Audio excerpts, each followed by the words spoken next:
people understand that sometimes product launches don't work out successfully, no matter how tough it is. The most important thing that the field wanted to hear from us is just a simple acknowledgement of, hey, you know what? We screwed up, we got it, we're gonna do better, okay? The next thing that we had to show them were what were the product improvements that we made. And I'm not talking about telling them, we had to show them the actual log files of the product. We had to show them which bugs were fixed.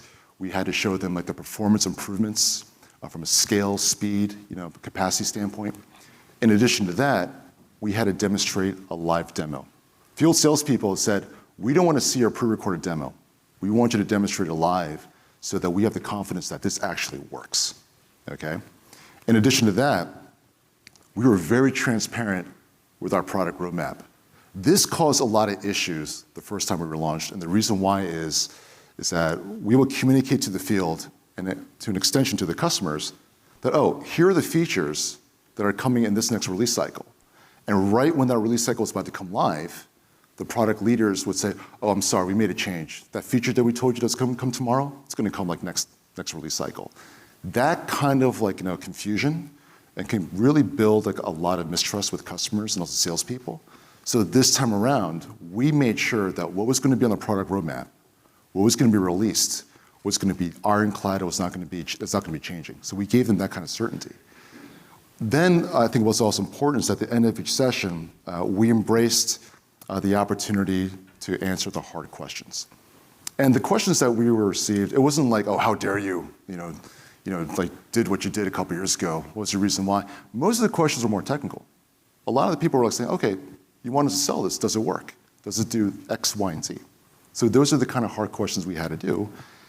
And then last but not least, we had to make sure that our messaging matched reality, which I'll touch base in a little bit. So that was the approach that we had to take in each of those enablement sessions. It was like rinse and repeat, rinse and repeat. It was tried and true, and that's what we did. Did it work? Okay, well, after each session like this, we always take survey scores of our audience on a 5.0 scale. If you score like a 4.0, that's pretty solid. If you score 4.5, that's great. We were scoring 4.7s and above, which was excellent.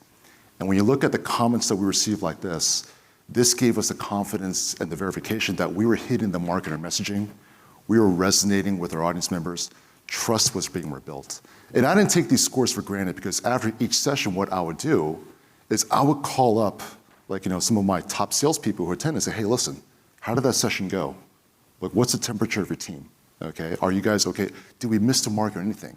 And this is a role that product marketers play too, because as a product marketer, you're more than just like a slide jock. You're the API to different stakeholders, and you're responsible for measuring the temperature of whether or not your messaging or efforts really resonate with the field.